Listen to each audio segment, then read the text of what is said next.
Hello students, in last class we taught about de Broglie wave equation and Heisenberg's uncertainty principle.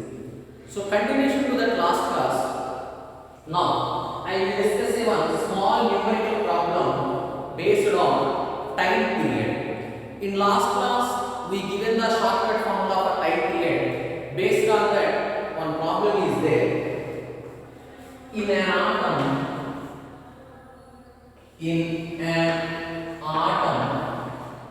two electrons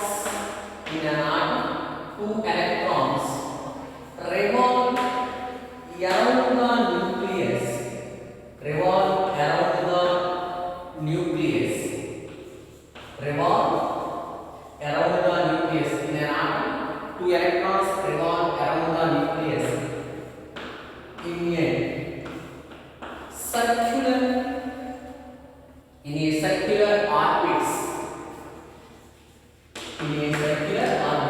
So according to given data, in an atom, two electrons revolve around the nucleus in a circular orbits, having radii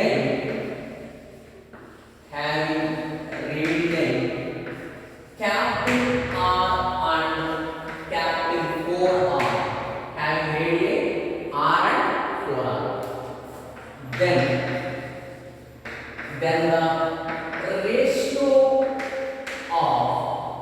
Then the ratio of time taken by them. Then the ratio of time taken by them. Then the ratio of time taken by them for one complete revolution is dash. So according to given data, two electrons revolve around the nucleus in circular orbits having radii R and 4R. Then the ratio of time taken by them for complete one revolution is. That means indirectly they are asking time period. So we know that since time period formula T equal to, if you know the shortcut formula directly you can apply the shortcut formula. What is the shortcut formula? 1.5 into 10 power minus 16. Time period T equal to 1.5 into 10 power minus 16 into n cube by z square. N cube by z square. In last class we got this shortcut formula. So what is the time period shortcut formula? 1.5 into 10 power minus 16 into n cube by z square. So same atom means z value constant. This is also constant. So anyhow these two values are constant values. Therefore T and n how related? Directly. Same atom that is constant. For same atom z is constant. Just as atomic number is constant, anyhow this is constant value. According to this, time period and orbit number how related? Directly. Wow. Time period directly proportional to orbit number. Now they are asking the time period ratio. Therefore, T1 by T2 equal to N1 cube by N2 cube. T1 by T2 equal to N1 cube by N2 cube. But here, orbit numbers not given. Here radii given. So from the radii we can identify the orbit numbers. Since we know that radius basic formula, radius r equal to 0.53 into n square by z angstrom units. Anyhow same amount of z constant, this is also constant. Now according to given data, first electron radii is r, second electron radii 4r. So r radii means it belongs in first orbit. 4r means second orbit. If you are circling n value 2 square means 4r. If you circle n value 1 square means r. Therefore according to given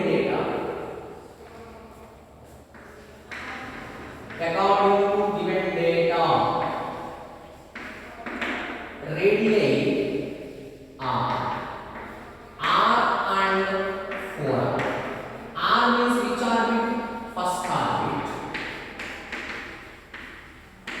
4R means second R. Second R.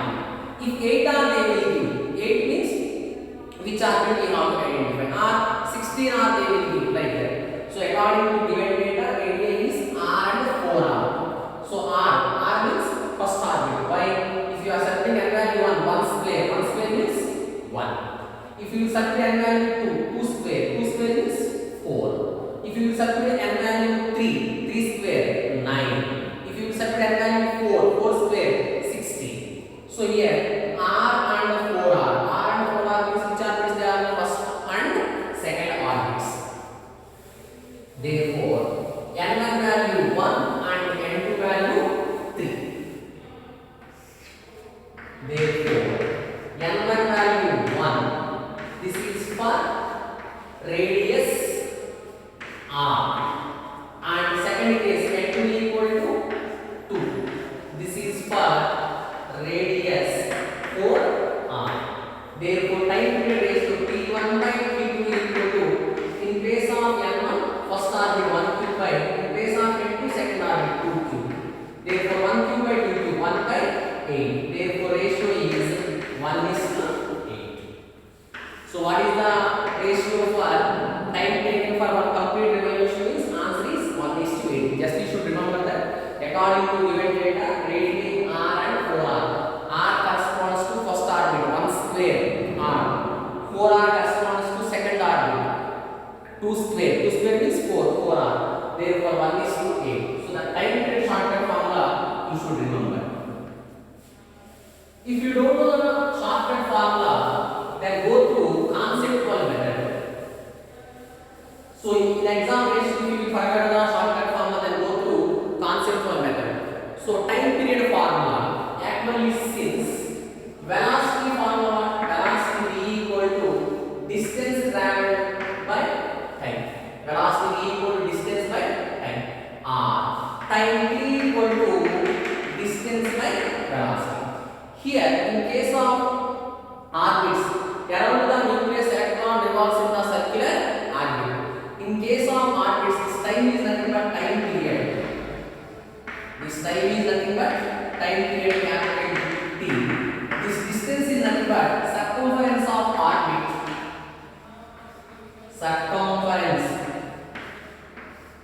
of orbit. So in case of time period, this distance is nothing but circumference of orbit. This V is nothing but velocity. Velocity of electron. We know that circumference of orbit formula 2 pi r, circular path. Circular circumference 2 pi r. Velocity of electron V n. Nth orbit. Maybe first orbit or second orbit is the nth orbit.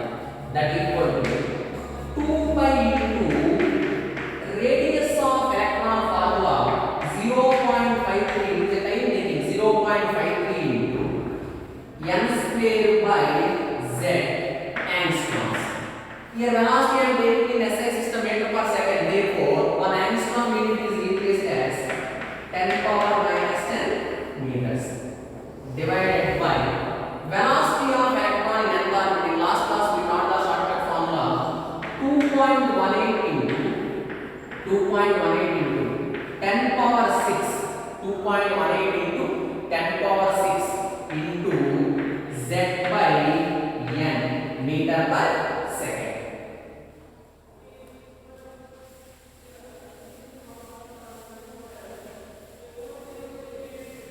Therefore, time period is a linear process. Time period T equal to n comes to the numerator part. Therefore, 2 pi into 0.53 into n comes to the numerator part. Meaning of 10 power minus 10 is there into n square into n cube by 2.18 into 10 power 6 into z into z, that's square. Now all these are constant values.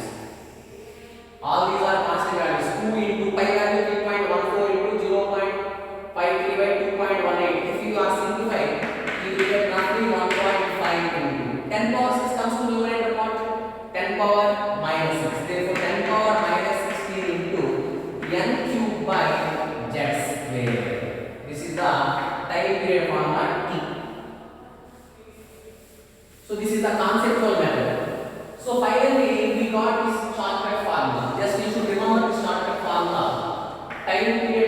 equal to 1.5 into 10 power minus 16 into n cube by z square.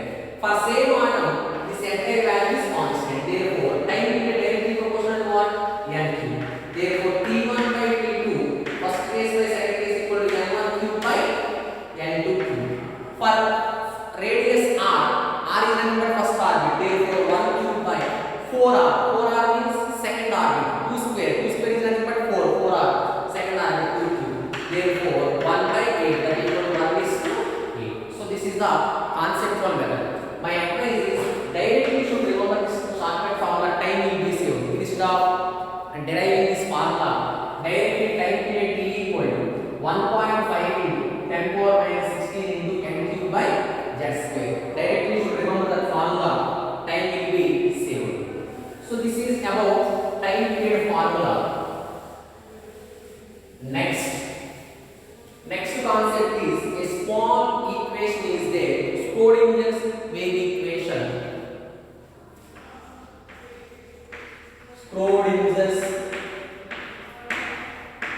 Schrodinger's wave equation. So anyhow it is not important. It is only important for you see Schrodinger's wave equation. So that scientist Schrodinger, he proposed that Schrodinger proposed that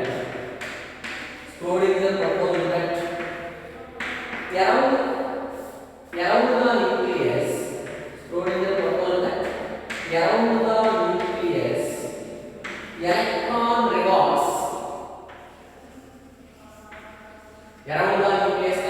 revolves in the form of waves. That means wave motion. Just like a de Broglie and Heisenberg scientist, he also proposed that around the nucleus electron revolves in the form of waves. He proposed that around the nucleus electron revolves in the form of waves. That is wave motion. In the form of waves. Again, three-dimensional space. Three dimensions is along x direction, y direction and z direction. So according to Schrodinger, he proposed that around the nucleus electron revolves. This is the nucleus, carries positive charge. Around the nucleus electron revolves in the form of waves in three dimensions, along x direction, y direction and z direction. Electron revolves in the form of waves in three-dimensional space. And he put forward a equation. He put forward an equation for this wave motion known as Schrodinger's wave equation. He put forward an equation known as Schrodinger's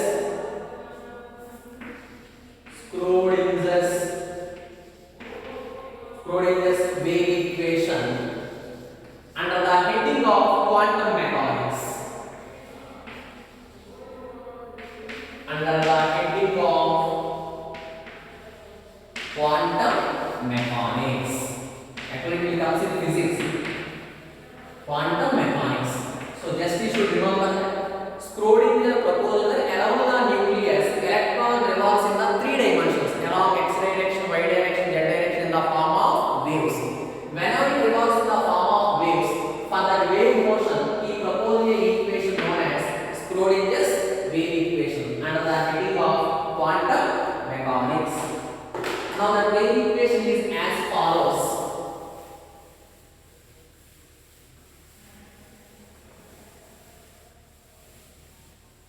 So that wave equation is as follows. So that Schrodinger wave equation is second order partial differential equation. Second order partial differential equation.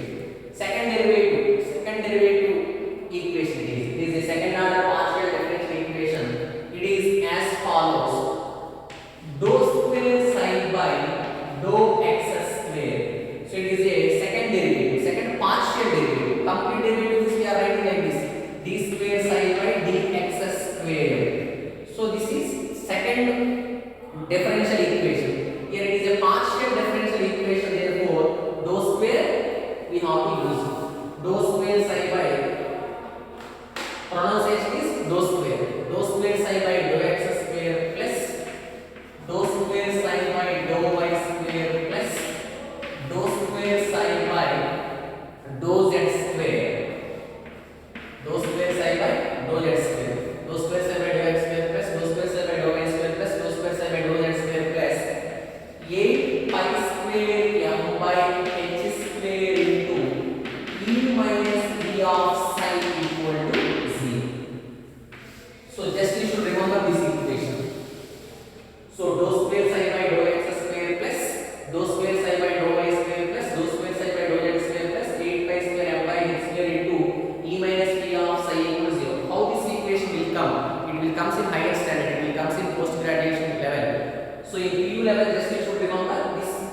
equation. Dou square psi by dou x square plus dou square psi by dou y square plus dou square psi by dou z square plus 8 pi square m by h square into e minus v of psi equals 0. Here terminology is important. Where so what is the meaning of psi? Psi stands for amplitude of the wave. Amplitude of the wave. So Schrödinger proposed that around the nucleus, electron revolves in the form of waves. Whenever it revolves in the form of waves, so it has some amplitude. Amplitude means it is the height of the crust or depth of the crust.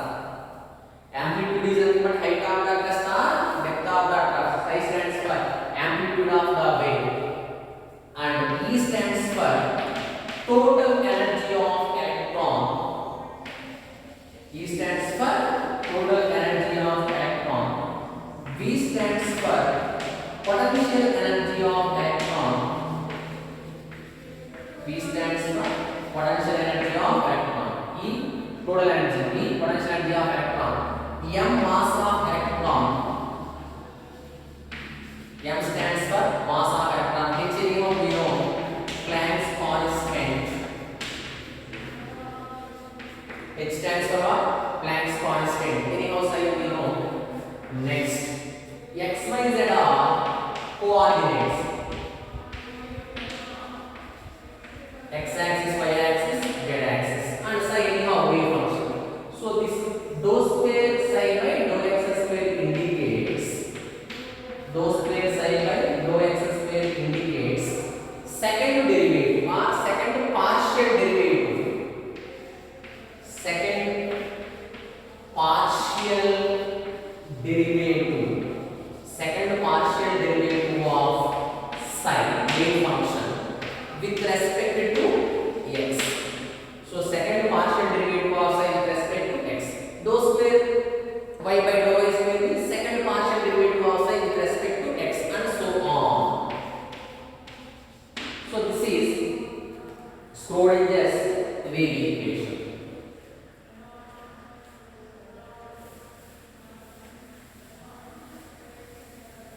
It can be rewritten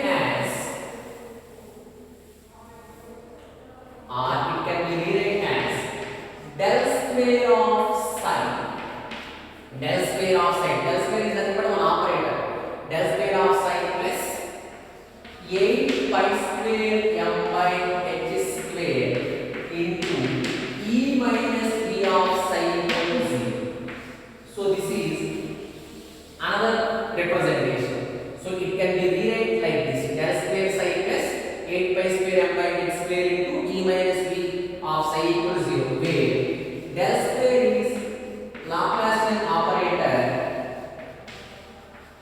Laplacian operator is nothing but dou square by dou x square plus dou square by dou y square plus dou square by dou z square.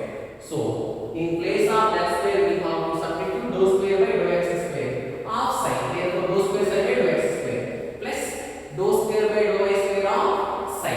That's why dou square psi by dou y square plus dou square psi by dou z square, where del square nothing but Laplacian operator. So the same Schrödinger wave equation shortly can be represented as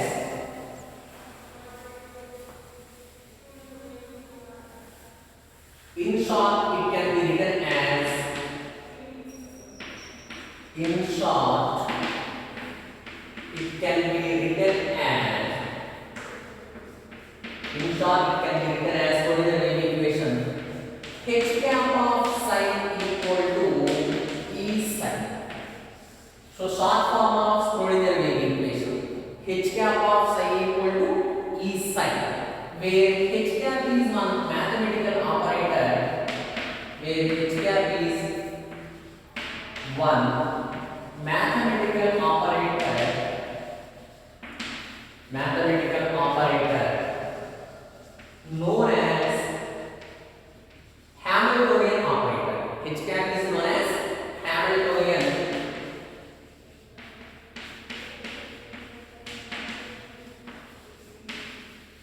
operator. So H cap is one mathematical operator known Schrodinger wave equation. Here a small note point you should remember. So this is important for objective exam. Note the solutions of Schrodinger wave equation. The solutions of Schrodinger's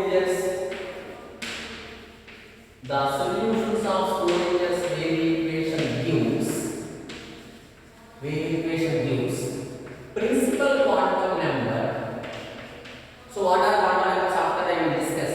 The solutions of Schrodinger wave equation gives principal quantum number.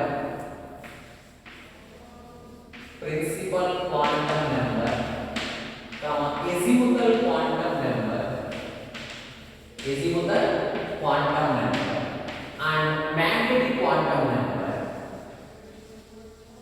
magnetic quantum number, but not spin quantum number.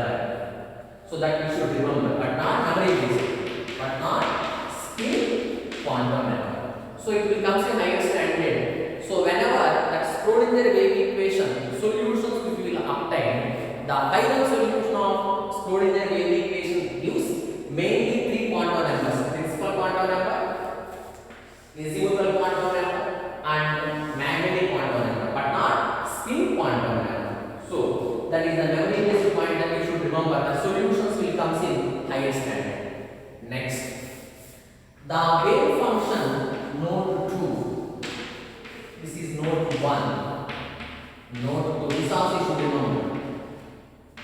The wave function psi. The wave function amplitude of wave. The wave function psi should satisfy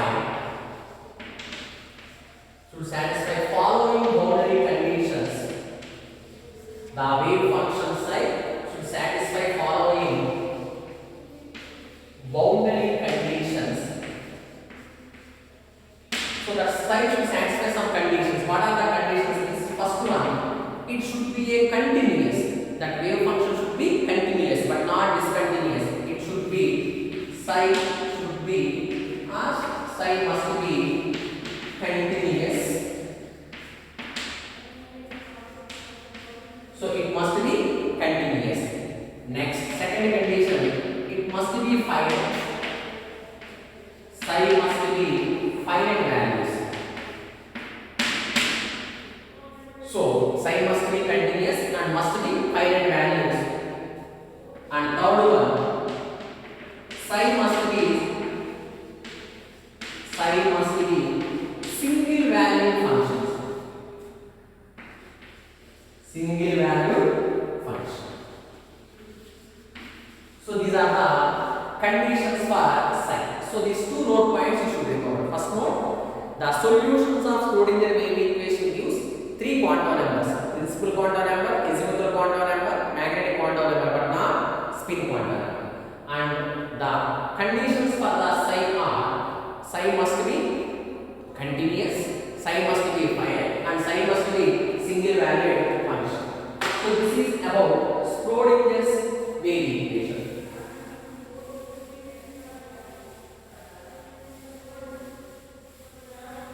Next, very important topic. Frequently they are asking questions in final NEET exam. Quantum numbers, most important concept. Quantum numbers, most important quantum numbers. Very important for objective exam. Every year in final NEET exam, frequently, not every year, frequently they are asking one question from quantum numbers. What are quantum numbers? Means the name itself gives the answer. The set of numbers which gives complete address of an electron, or the set of numbers which describe an electron completely in an atom, known as quantum numbers. So quantum numbers means the name itself gives the answer. The set of numbers which gives the set of numbers which gives complete address of the set of numbers which gives complete address of an electron in atom. So the set of numbers which gives complete address of an electron in an atom, that numbers are known as quantum numbers. Are the set of numbers which describes an electron completely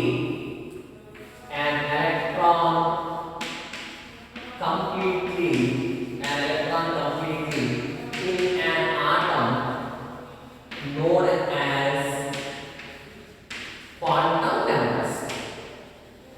known as quantum numbers. So just you should remember that quantum numbers are nothing but set of numbers which gives complete address of an electron. So that set of numbers are known as quantum numbers. Just for understanding purpose, in order to identify the address of a person, some data required. First of all, that person belongs to which country. For example, India is an Indian. Again in that India, which state? For example, Karnataka state. Again in the Karnataka state, which city? Again in that which city, which street? Again in that street, which house number? Like that, what house number? Like that, some data is required. So with the help of that data, we are identify the address of a person. Just like in order to identify the address of an electron in an atom, some data is required. So that data we have to study under the heading of quantum numbers. Just like in order to identify the address of a person, some data is required. Just like in order to identify the address of an electron in an atom, some data is required. That data we have to study under the heading of quantum numbers. So indirectly, quantum numbers are nothing but the set of numbers which are useful to identify the address of an electron, known as quantum numbers. So these are of 4 types. There are 4 quantum numbers. These are of 4 types. First one, principal quantum number.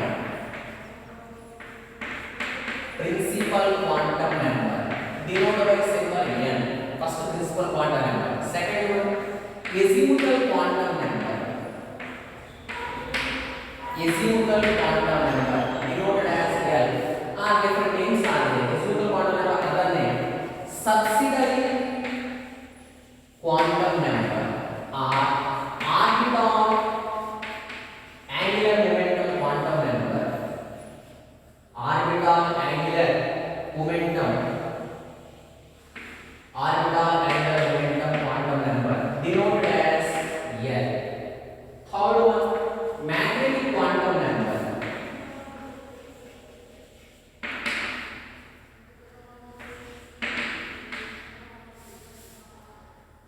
Denoted as M. Fourth one, spin quantum number. Denoted as S. So these are the 4 quantum numbers: principal quantum number, azimuthal quantum number, magnetic quantum number, spin quantum number. With the help of these 4 quantum numbers, we can identify the address of an electron. So one by one we will discuss. Lastly, we will discuss how we can identify the address of an electron by using these 4 quantum numbers. So first of all, we will discuss about 4 quantum numbers. First one, principal quantum number.